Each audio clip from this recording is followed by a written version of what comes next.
ತಂದಾನೇ ನನಿತಾನ.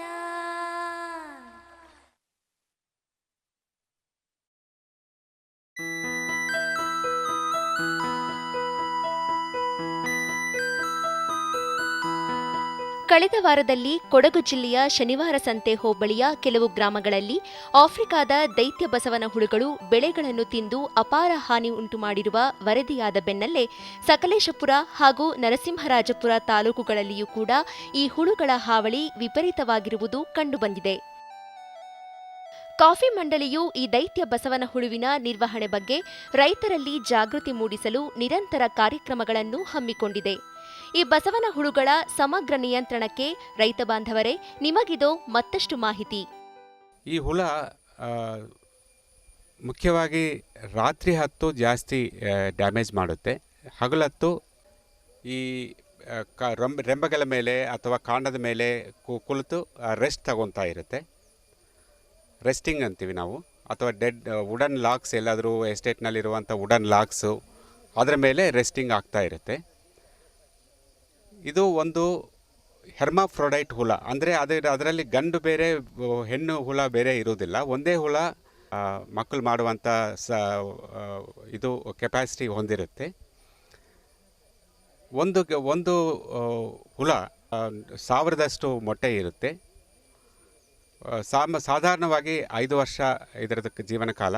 ಕೆಲವು ಹುಳಗಳು 12 ವರ್ಷವೂ ಜೀವಿಸುವಂಥ ಸಾಧ್ಯತೆ ಇದೆ. ಈ ಜೈಂಟ್ ಆಫ್ರಿಕನ್ ಸ್ನೇಲ್ ಇದು ಪಾಲಿಫ್ಯಾಗಸ್ ಅಂತ ನಾವು ಸೈಂಟಿಫಿಕ್ ಟರ್ಮಿನಾಲಜಿನಲ್ಲಿ ಪಾಲಿಫ್ಯಾಗಸ್ ಅಂತ ಹೇಳ್ತಾರೆ. ಅಂದರೆ ಎಲ್ಲ ಗಿಡಗಳ ಎಲೆಗಳನ್ನು ಮತ್ತು ಹೂವು ಹಣ್ಣುಗಳನ್ನು ತಿನ್ನುವಂಥ ಸಾಮರ್ಥ್ಯತೆ ಹೊಂದಿರುತ್ತೆ. ಇದು ಯಾವುದೇ ಒಂದೇ ಗಿಡಕ್ಕೆ ಸೀಮಿತವಾಗಿ ಅಂತ ಹುಳ ಅಲ್ಲ.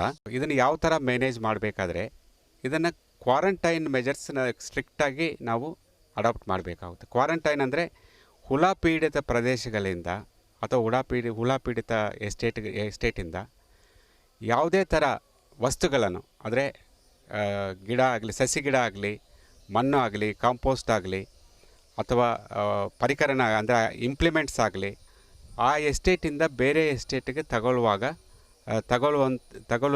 ಈ ಹುಳ ಹರಡುವ ಸಾಧ್ಯತೆ ಇರುತ್ತೆ. ಸೊ ಆದಷ್ಟು ಮಟ್ಟಿಗೆ ನಾವು ಈ ಸಾಗಾಣಿಕೆ ಏನಿದೆಯೋ, ಇನ್ಫೆಸ್ಟೆಡ್ ಎಸ್ಟೇಟಿಂದ ಬೇರೆ ಎಸ್ಟೇಟ್ಗಳಿಗೆ ಈ ಸಾಗಾಣಿಕೆನ ನಾವು ಸ್ಟ್ರಿಕ್ಟ್ ಕ್ವಾರಂಟೈನ್ ಆಗಿ ನಾವು ಕಂಟ್ರೋಲ್ ಮಾಡಬೇಕಾಗುತ್ತೆ. ನಂತರ ಈ ಹುಳ ಕಂಡು ಬಂದಲ್ಲಿ ಎಲ್ಲೆಲ್ಲಿ ಯಾವ ಎಸ್ಟೇಟ್ನಲ್ಲಿ ಕಂಡಿದ್ರೆ ಅದನ್ನು ಫಿಸಿಕಲಾಗಿ ಜನರನ್ನು ಬಿಟ್ಟು ಫಿಸಿಕಲಾಗಿ ಅದನ್ನು ಕಲೆಕ್ಟ್ ಮಾಡಿ ಅದನ್ನು ನೀರಿನಲ್ಲಿ ಮುಳುಗಿಸೋದು ಅಥವಾ ನೆಲದಲ್ಲಿ ಊನುವುದರಿಂದ ಇದನ್ನು ಸಾಯಿಸ್ಬೋದು. ಈ ಹುಳ ಹಗಲತ್ತು ಸಾಧಾರಣ ಮಟ್ಟಿಗೆ ರೆಸ್ಟಿಂಗ್ ಫೇಸ್ನಲ್ಲಿರುತ್ತೆ. ಗಿಡದ ಕಾಂಡದ ಮೇಲೆ, ರೆಂಬೆಗಳ ಮೇಲೆ ಅಥವಾ ಕೆಳಗಡೆ ಬಿದ್ದಿರುವಂಥ ವುಡನ್ ಕಂಬ ಮೇಲೆ ಇದೆಲ್ಲ ಬಂದು ಸೇರುವಂಥ ಟೆಂಡೆನ್ಸಿ ಬಂದಿರೋದ್ರಿಂದ ತೋಟದಲ್ಲಿ ನಾವು ಈ ಥರ ಕಂಡಿದಾಗ ತೋಟದಲ್ಲಿ ಅಲ್ಲೆಲ್ಲಿ ಈ ವುಡನ್ ಲಾಕ್ಸು ಅಥವಾ ಪಪಯ ಸ್ಟೆಮ್ಸು ಕಟ್ ಮಾಡಿರುವಂಥ ಸ್ಟೆಮ್ಸನ್ನ ಅಲ್ಲಲ್ಲಿ ಇಡೋದ್ರಿಂದ ಈ ಹುಳ ಬಂದು ಅದರ ಮೇಲೆ ಸೇರಿಕೊಳ್ಳುತ್ತೆ. ಸೇರಿದಾಗ ಅಂಥ ಹುಳಗಳನ್ನು ನಾವು ಸಂಗ್ರಹಿಸಲು ಈಸಿ ಆಗುತ್ತೆ. ಹಗಲತ್ತು ಸಾಯಂಕಾಲ ಹೊತ್ತು ತಗೊಂಡು ಆ ಹುಳಗಳನ್ನ ನಾವು ಸಾಯಿಸ್ಬೋದು. ನೀರಿನಲ್ಲಿ ಮುಳುಗಿಸಿ ಅಥವಾ ನೆಲದಲ್ಲಿ ಉಣಿಸಿ ಸಾಯಿಸ್ಬೋವಂಥ ಸಾಧ್ಯತೆ ಇರುತ್ತೆ. ಸೈಂಟಿಫಿಕ್ ಲಿಟ್ರೇಚರ್ ಹೇಳುತ್ತೆ, ಈ ಕೋಳಿಗಳು, ಪೌಲ್ಟ್ರಿ ಬರ್ಡ್ಸ್, ಈ ಹುಳಗಳನ್ನ ತಿನ್ನೋದ್ರಲ್ಲಿ ಎಕ್ಸ್ಪರ್ಟ್ ಆಗಿರುತ್ತೆ. ಸೊ ತೋಟದಲ್ಲಿ ಎಸ್ಪೆಷಲಿ ಸಣ್ಣ ತೋಟಗಳಲ್ಲಿ ಈ ಪೌಲ್ಟ್ರಿ ಬರ್ಡ್ಗಳನ್ನು ಅಥವಾ ಕೋಳಿಗಳನ್ನು ಸಾಗಾಣಿಕೆ ಮತ್ತು ಬಾತುಗಳನ್ನು ಸಾಗಾಣಿಕೆ ಮಾಡಿದರೆ ಮುಖ್ಯವಾಗಿ ಈ ಹುಳಗಳು ಇಟ್ಟಿರೋ ಮೊಟ್ಟೆನೂ ಬೇಸಿಗೆನಲ್ಲಿ ತಿಂದು ಆ ಹುಳ ಹರಡದಂಗೆ ಇದನ್ನು ಕಂಟ್ರೋಲ್ ಮಾಡುತ್ತೆ ಅಂತ ಒಂದು ಲಿಟ್ರೇಚರ್ನಲ್ಲಿ ನಮ್ಮ ಮಾಹಿತಿ ಬಂದಿದೆ. ಇದನ್ನು ನಾವು ಕೆಲವು ಬೆಳೆಗಾರರಿಗೆ ಆಲ್ರೆಡಿ ಮಾಹಿತಿ ಕೊಡ್ತಾ ಇದ್ವಿ. ಸೊ ತೋಟದಲ್ಲಿ ಪೌಲ್ಟ್ರಿ ಬರ್ಡ್ಸ್ ಅಂದರೆ ನಾಟಿ ಕೋಳಿಗೆ ಹೆಚ್ಚಿನ ಸಾಮರ್ಥ್ಯ ಹೊಂದಿರುತ್ತೆ. ಫಾರ್ಮ್ ಕೋಳಿಗಳು ಇದು ಸಾಮರ್ಥ್ಯ ಹೊಂದಿರೋದಿಲ್ಲ. ನಾಶ ಮಾಡೋದ್ರಲ್ಲಿ 2 ಕ್ರಮ ಇದೆ. ಒಂದು, ನೀರಿನಲ್ಲಿ ಮುಳುಗಿಸಿ ನಾಶ ಮಾಡಿ ಆಮೇಲೆ ನಂತರ ಅದನ್ನು ಉಣ್ಬೋದು. ಅಥವಾ ಡೈರೆಕ್ಟಾಗಿ ಕಲೆಕ್ಟ್ ಮಾಡಿರುವಂಥ ಹುಳಗಳನ್ನು ಒಂದು 5-6 ಅಡಿ ಅಷ್ಟು ಆಳದ ಗುಂಡಿಗಳನ್ನು ತೋಡಿ ಅದರೊಳಗಡೆ ಹುಳಗಳನ್ನು ಹಾಕಿಬಿಟ್ಟು ಪ್ರತಿ 1 ಅಡಿ ಇದಕ್ಕೆ ಲೇಯರ್ಗೆ ಈ ಬೋರಿಕ್ ಆ್ಯಸಿಡ್ ಅಥವಾ ಮೆಟಾಲ್ಡಿಹೈಡ್ ಅಂತ ಬರುತ್ತೆ, ಅದನ್ನು ನಾವು ಸ್ಪ್ರೆಡ್ ಮಾಡಿ ಹರಡಿಸಿ ಪ್ರತಿ ಒಂದು ಅಡಿಗೆನೂ ಈ ಥರ ಬೋರಿಕ್ ಆ್ಯಸಿಡು ಅಥವಾ ಮೆಟಾಲ್ಡಿಹೈಡ್ ಪೌಡರ್ನ ಹಾಕಿ ಈ ಗುಂಡಿಯನ್ನು ಮುಚ್ಚೋದ್ರಿಂದ ಎಲ್ಲ ಹುಳಗಳನ್ನು ಸಾಯಿಸಲಿಕ್ಕೆ ಅವಕಾಶ ಇರುತ್ತೆ. 5% ಮೆಟಾಲ್ಡಿಹೈಡ್ ಗುಳಿಗೆಗಳು ಬರುತ್ತೆ. ಆ ಗುಳಿಗೆಗಳನ್ನು ಅಲ್ಲಲ್ಲಿ ಎಲ್ಲಿ ಈ ಹುಳ ಕಾಣಿಸ್ತಾ ಇದೆಯೋ ಅಲ್ಲಿ ಹರಡೋದ್ರಿಂದ, ಸ್ಪ್ರೆಡ್ ಮಾಡೋದ್ರಿಂದ, ಮುಖ್ಯವಾಗಿ ಗಿಡದ ಬುಡದತ್ರ ಸ್ಪ್ರೆಡ್ ಮಾಡೋದ್ರಿಂದ ಹೀಗೆ. ಮತ್ತು ಅದಲ್ಲದೇ 60% ತೌಡು, 6 ಭಾಗ ಬೆಲ್ಲ ಮತ್ತು 1 ಭಾಗ ಲ್ಯಾನೇಟ್ ಅಂತ ಒಂದು ಕೆಮಿಕಲ್ ಬರುತ್ತೆ. ಆ ಮೂರನ್ನು ಮಿಶ್ರಣ ಮಾಡಿ ಈ ಮಿಶ್ರಣವನ್ನು ಈ ಗಿಡದ ಬುಡದ ಸುತ್ತು ಸ್ಪ್ರೆಡ್ ಮಾಡೋದ್ರಿಂದ ಈ ಹುಳಗಳು ಗಿಡಕ್ಕೆ ಹರಡದಂಗೆ ನಾವು ಕಂಟ್ರೋಲ್ ಮಾಡ್ಬೋದು. ಈ ಹುಳಗಳು ಸಾಧಾರಣ ಮಟ್ಟಿಗೆ ಚಿಕ್ಕ ಗಿಡಗಳಿಗೆ ಹೆಚ್ಚು ನಾಶ ಮಾಡುತ್ತೆ. ಅಂದರೆ ಚಿಕ್ಕ ಕಾಫಿ ಗಿಡ ಆಗಲಿ, ಮೆಣಸು ಗಿಡ ಆಗಲಿ, ಚಿಕ್ಕದು ಯಾವುದೇ ಗಿಡ ಆಗಲಿ ಬೇಗ ಡ್ಯಾಮೇಜ್ ಮಾಡುವಂಥ ಸಾಧ್ಯತೆ ಹೊಂದಿರುತ್ತೆ. ಈ ದೊಡ್ಡ ಗಿಡಗಳ ಮೇಲೆ ಇದರದ್ದು ಡ್ಯಾಮೇಜು ಸ್ವಲ್ಪ ಮಟ್ಟಿಗೆ ಕಮ್ಮಿ ಇರುತ್ತೆ. ಆದ್ದರಿಂದ ಎಲ್ಲಿ ನಾವು ಈ ಚಿಕ್ಕ ಗಿಡಗಳನ್ನು ನಾವು ನಟ್ಟಿದ್ದೀವೋ ಆ ಗಿಡಗಳ ಸುತ್ತು ಬೋರಿಕ್ ಆ್ಯಸಿಡ್ ಅಂತ ಪೌಡರ್ ಸಿಗುತ್ತೆ ಮಾರ್ಕೆಟ್ನಲ್ಲಿ. ನಮ್ಮ ಕ್ಯಾರಮ್ ಬೋರ್ಡ್ಗೆಲ್ಲ ಯೂಸ್ ಮಾಡ್ತಾರೆ ಬೋರಿಕ್ ಆ್ಯಸಿಡನ್ನ. ಅಂಥ ಬೋರಿಕ್ ಆ್ಯಸಿಡ್ ಪೌಡರ್ನು ಈ ಸಣ್ಣ ಗಿಡಗಳ ಸುತ್ತು, ಬುಡದ ಸುತ್ತು ಹರಡಿಸೋದ್ರಿಂದ, ಸ್ಪ್ರೆಡ್ ಮಾಡೋದ್ರಿಂದ ಈ ಹುಳ ಸಣ್ಣ ಗಿಡಗಳಿಗೆ ಬರದಂಗೆ ನಾವು ತಡೆಗಟ್ಟಬಹುದು. ಇದು ಬೆಳೆಗಾರರು ಹೆಚ್ಚು ಗಾಬರಿ ಪಡಬೇಕಾಗಿರುವಂಥ ಹುಳ ಅಲ್ಲ. ಇದನ್ನು ಮುಖ್ಯವಾಗಿ ಸಂಗ್ರಹಿಸಿ ನಾಶ ಮಾಡುವುದು ಒಂದೇ ಒಂದು ಮೇಯ್ನ್ ಇಂಪಾರ್ಟೆಂಟ್ ಕ್ರಮ ಆಗಿರುತ್ತೆ ಇದರಲ್ಲಿ. ಆದರೆ ನಮಗೆ ಈಗ ಇವತ್ತು ಲೇಬರ್ ಶಾರ್ಟೇಜ್ ಇರೋದ್ರಿಂದ ಸ್ವಲ್ಪ ಮಟ್ಟಿಗೆ ಈ ಸಂಗ್ರಹಣಾ ಕ್ರಮಗಳು ಸ್ವಲ್ಪ ಕಷ್ಟ ಆಗ್ಬೋದು. ಆದರೆ ನಾವು ಹಂಗೆ ಬಿಟ್ಟರೆ ಈ ಹುಳಗಳ ಪಾಪ್ಯುಲೇಷನ್ ಜಾಸ್ತಿಯಾಗಿ ಹೆಚ್ಚಿನ ಪ್ರಮಾಣದಲ್ಲಿ ಡ್ಯಾಮೇಜ್ ಮಾಡುವಂಥ ಸಾಧ್ಯತೆ ಇರುತ್ತೆ. ನಾವು ಕಾಫಿ ಸಂಶೋಧನಾ ಕೇಂದ್ರದಿಂದ ಈ ಬೆಳೆಗಾರರಿಗೆ ಹೆಚ್ಚಿನ ಮಾಹಿತಿ ಕೊಡಲಿಕ್ಕೋಸ್ಕರ ಎಲ್ಲ ಕಡೆನೂ ನಾವು ಮೀಟಿಂಗ್ಸ್ ಮಾಡಲಿಕ್ಕೆ ನಾವು ಆಲ್ರೆಡಿ ಪ್ರಯತ್ನಗಳು ಮಾಡ್ತಾಯಿದ್ವಿ. ಬೆಳೆಗಾರರಿಗೆ ಸ್ವಲ್ಪ ಮಾಹಿತಿ ಕೊಡಬೇಕು ಅಂತ ನಾವು ಡಿಸೈಡ್ ಮಾಡಿದ್ವಿ.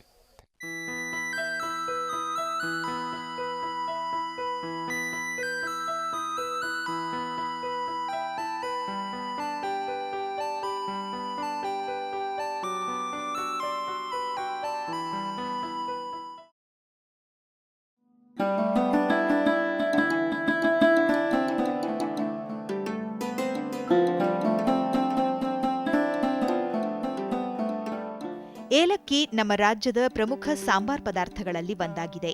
ಬಹು ಬೇಡಿಕೆ ಇರುವ ಏಲಕ್ಕಿ ವಿದೇಶಗಳಿಗೆ ರಫ್ತು ಮಾಡುವ ವಾಣಿಜ್ಯ ಬೆಳೆ ಕೂಡ ಹೌದು. ಏಲಕ್ಕಿ ಕೃಷಿಯಲ್ಲೂ ಇತರ ಬೆಳೆಗಳಂತೆ ಕೀಟಬಾಧೆ ಕಂಡುಬರುತ್ತದೆ. ಸೂಕ್ತ ಸಮಯಕ್ಕೆ ಶಿಫಾರಿತ ಕೀಟನಾಶಕ ಸಿಂಪರಣೆ ಮೂಲಕ ಹತೋಟಿ ಕ್ರಮ ಕೈಗೊಳ್ಳಬಹುದು. ಥ್ರಿಪ್ಸ್ ಕೀಟ ಏಲಕ್ಕಿಯಲ್ಲಿ ಕಂಡುಬರುವ ಪ್ರಮುಖ ಕೀಟಗಳಲ್ಲಿ ಒಂದು. ಥ್ರಿಪ್ಸ್ ಇದು ಏಲಕ್ಕಿಯಲ್ಲಿ ಬರುವ ಒಂದು ಬಹುಮುಖ್ಯ ಕೀಟವಾಗಿದೆ. ಇದನ್ನು ವೈಜ್ಞಾನಿಕವಾಗಿ ಸಿಯೋಥ್ರಿಪ್ಸ್ ಕಾರ್ಡಮಾಮೆ ಎಂದು ಕರೆಯುತ್ತಾರೆ. ಈ ಥ್ರಿಪ್ಸ್ ಬಾಧೆಯು ಮುಖ್ಯವಾಗಿ ಏಲಕ್ಕಿಯಲ್ಲಿ ಕಂಡುಬರುತ್ತದೆ.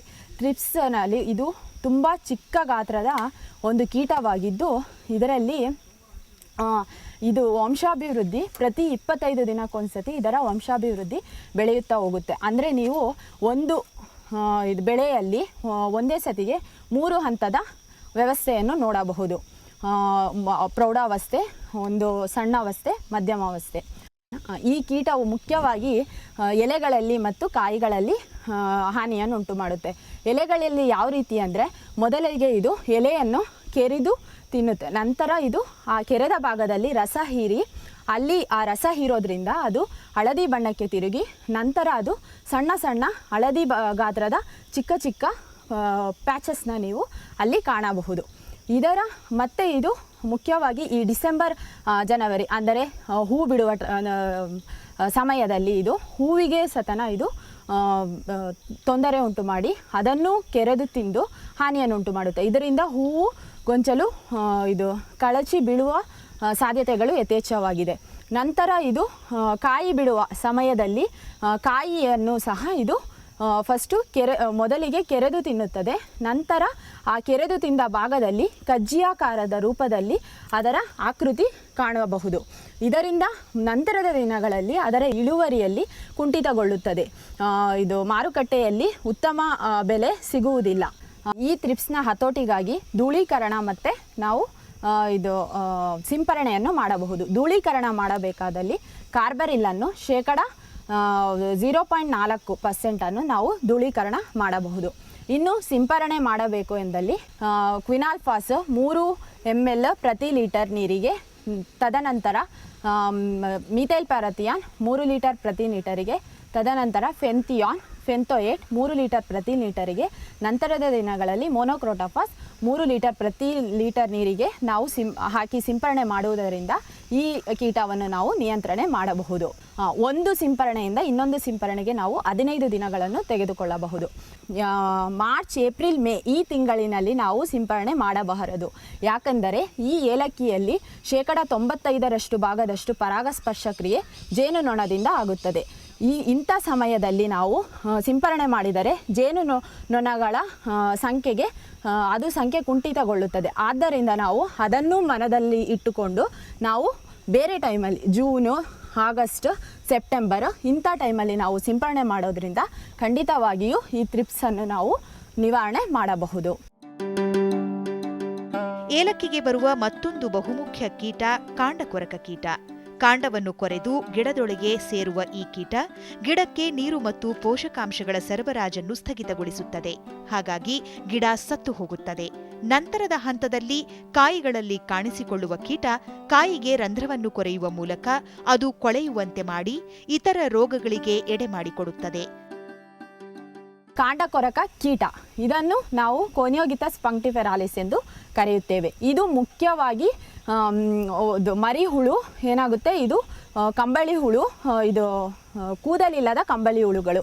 ಇದು ಮೊದಲಿಗೆ ಕಾಂಡವನ್ನು ಕೆರೆದು ಒಳನುಗ್ಗಿ ಅದರಲ್ಲಿ ಇರುವ ಈ ಝೈಲಮ್ ಫ್ಲೋಯಮ್ ಅಂದರೆ ಅದರಲ್ಲಿ ಬರುವ ಭಾಗ ಏನಿದೆ ಅದನ್ನು ತಿಂದು ಹಾಕುತ್ತದೆ. ಇದರಿಂದ ಈ ನೀರಿನ ಮತ್ತು ಆಹಾರದ ಲಭ್ಯತೆ ಗಿಡಗೆ ಇಲ್ಲದೆ ಆಗುವುದರಿಂದ ಗಿಡಗಳು ಸೋತು ಲಾಸ್ಟಿಗೆ ಈ ಡೆಡ್ ಹಾರ್ಟ್ ಸಿಂಪ್ಟಮ್ ಅಂತ ಹೇಳ್ತೀವಿ, ಏನು ಗಿಡಗಳು ಲಾಸ್ಟಿಗೆ ಸತ್ತು ಹೋಗುವಂಥ ಲಕ್ಷಣಗಳು ಕಂಡುಬರುತ್ತದೆ.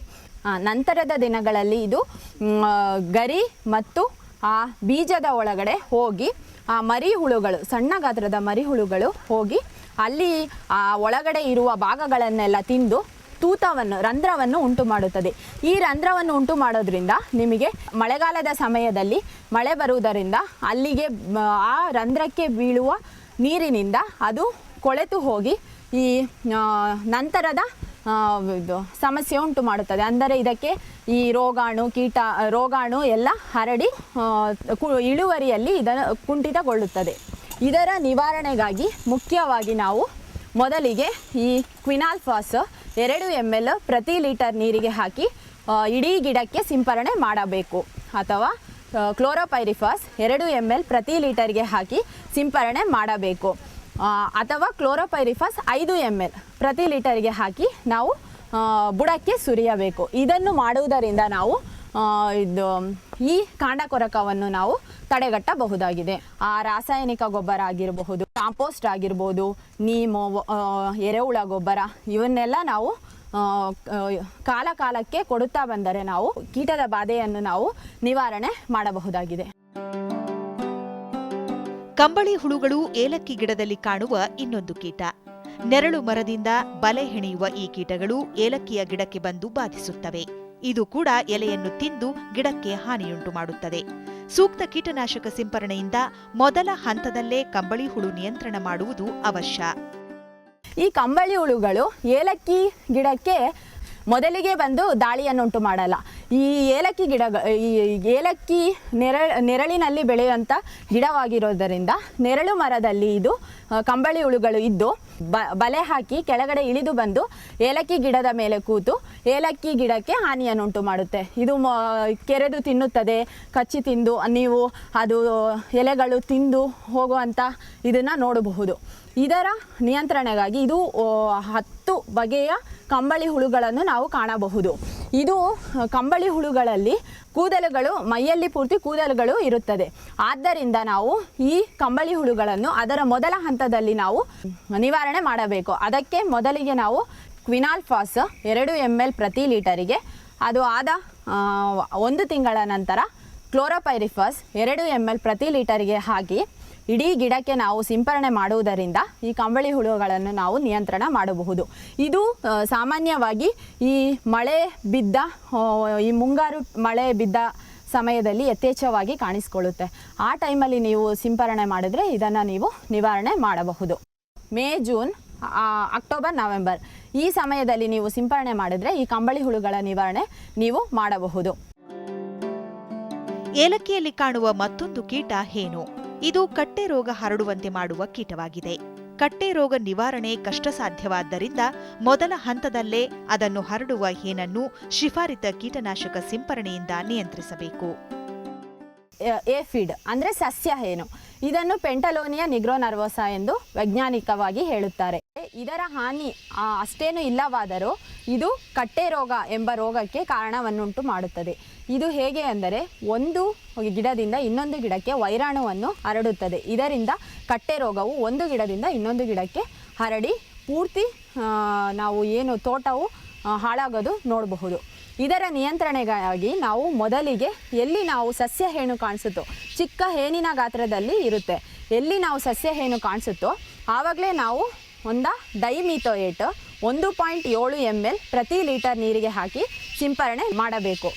ಇದು ಸಿಂಪರಣೆ ಆದ 15 ದಿನದ ನಂತರ ಮತ್ತೆ ಸಸ್ಯ ಹೇನು ಕಂಡು ಬಂದರೆ ನಂತರ ಡೈಮಿಥೋಯೇಟ್ 1.7 ml ಪ್ರತಿ ಲೀಟರ್ ನೀರಿಗೆ ಹಾಕಿ ಹೊಡಿಬಹುದು.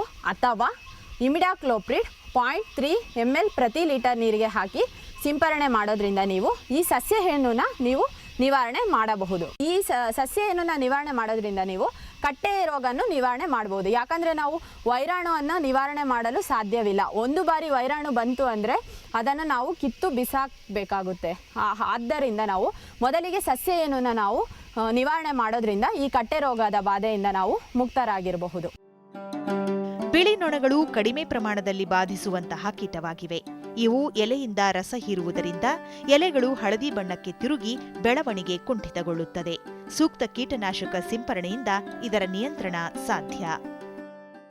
ನಂತರದಲ್ಲಿ ಲಘು ಕೀಟಗಳು ಅಂದರೆ ಬಿಳಿ ನೊಣಗಳು. ಇವುಗಳು ಚಿಕ್ಕ ಪ್ರಮಾಣದಲ್ಲಿ ಹಾನಿಯನ್ನುಂಟು ಮಾಡುತ್ತೆ. ಈ ಎಲೆ ಇದ್ದ ರಸ ಹೀರಿ ಎಲೆ ಇದು ಹಳದಿ ಬಣ್ಣಕ್ಕೆ ಬಂದು ಇದರ ಎಲೆಗಳು ಅದರ ಆಕೃತಿಯಲ್ಲಿ ಇದು ಕುಂಠಿತಗೊಳ್ಳುತ್ತದೆ. ಇದರ ನಿವಾರಣೆಗಾಗಿ ನಾವು ಈ ಡೈಮಿಥೋಯೇಟ್ ಅನ್ನೇ 1.7 ml ಪ್ರತಿ ಲೀಟರ್ ನೀರಿಗೆ ಹಾಕಿ ಸಿಂಪರಣೆ ಮಾಡೋದ್ರಿಂದ ನಾವು ಬಿಳಿ ನೊಣವನ್ನು ನಾವು ನಿವಾರಣೆ ಮಾಡಬಹುದು. ಬಸವನ ಹುಳು ಮತ್ತು ಬೇರು ತಿನ್ನೋ ಹುಳು ಇವುಗಳು. ಬಸವನ ಹುಳು ಇದು ಯಥೇಚ್ಛವಾಗಿ ಏನು ಕಂಡು ಬರಲ್ಲ. ಇದು ಒಂದು ಸಣ್ಣ ಪ್ರಮಾಣದಲ್ಲಿ ಹಾನಿಯನ್ನುಂಟು ಮಾಡುತ್ತದೆ. ಕ್ಲೋರೋಪೈರಿಫಾಸೆ 2 ml ಪ್ರತಿ ಲೀಟರಿಗೆ ಹಾಕಿ ನಿವಾರಣೆ ಮಾಡಬಹುದು. ಇನ್ನು ಲಘು ಕೀಟ ಇನ್ನು ಯಾವುದೆಂದರೆ ಏಲಕ್ಕಿ ಬರುವುದು ಬೇರು ಹುಳು. ಬೇರು ಹುಳು ಬೇರುವಿನಲ್ಲಿ ಇದ್ದು ಮಣ್ಣಿನ ಒಳಗೆ ಸೇರಿ ಬೇರನ್ನು ಕೆರೆದು ತಿಂದು ಹಾನಿಯನ್ನುಂಟು ಮಾಡುತ್ತೆ. ಈ ಬೇರು ಹಾನಿಯಾದರೆ ಇಡೀ ಗಿಡನೇ ನಾಶವಾಗೋಗುತ್ತೆ. ಇದರ ನಿವಾರಣೆಗಾಗಿ ನಾವು ಕ್ಲೋರೋಪೈರಿಫಾಸ್ 5 ml ಪ್ರತಿ ಲೀಟರಿಗೆ ಹಾಕಿ ನಾವು ಬುಡಕ್ಕೆ ಸುರಿಯೋದ್ರಿಂದ ಇದರ ನಿವಾರಣೆ ಮಾಡಬಹುದು. ಪ್ರಮುಖ ವಾಣಿಜ್ಯ ಬೆಳೆಯಾದ ಏಲಕ್ಕಿಯಲ್ಲಿ ಸೂಕ್ತ ರೀತಿಯಲ್ಲಿ ಪೋಷಕಾಂಶ ಮತ್ತು ನೀರು ನಿರ್ವಹಣೆ ಕೈಗೊಂಡು ಕೀಟಬಾಧೆಯನ್ನು ಮೊದಲ ಹಂತದಲ್ಲೇ ಗುರುತಿಸಿ ಶಿಫಾರಿತ ಪ್ರಮಾಣದಲ್ಲಿ ಸೂಕ್ತ ಕೀಟನಾಶಕಗಳನ್ನು ಬಳಸಿ ಹತೋಟಿ ಕ್ರಮ ಕೈಗೊಳ್ಳುವ ಮೂಲಕ ಉತ್ತಮ ಇಳುವರಿ ಪಡೆಯಬಹುದು. ರೈತ ಬಾಂಧವರೇ, ನಾವು ಏನು ಪ್ರಮಾಣ ಕೊಟ್ಟಿರ್ತೀವೋ ಕೀಟನಾಶಕಗಳು ಆ ಪ್ರಮಾಣ ಅಷ್ಟೇ ನೀವು ಸಿಂಪರಣೆ ಮಾಡಿದ್ರೆ ಸಾಕು. ಜಾಸ್ತಿ ಸಿಂಪರಣೆ ಮಾಡೋದ್ರಿಂದ ಎಲೆಗಳು ಸುಟ್ಟು ಹೋಗೋ ಚಾನ್ಸಸ್ ಜಾಸ್ತಿ ಇರುತ್ತೆ. ಆದುದರಿಂದ ನಾವೇನು ಪ್ರಮಾಣ ಹೇಳಿರ್ತೀವೋ ಆ ಪ್ರಮಾಣ ನೀವು ಸಿಂಪರಣೆ ಮಾಡೋದ್ರಿಂದ ನೀವು ಗಿಡಗಳ ಆರೋಗ್ಯವನ್ನು ಕಾಪಾಡಬಹುದು, ನಿಮ್ಮ ಇಳುವರಿಯನ್ನು ಜಾಸ್ತಿ ಮಾಡ್ಕೋಬಹುದು.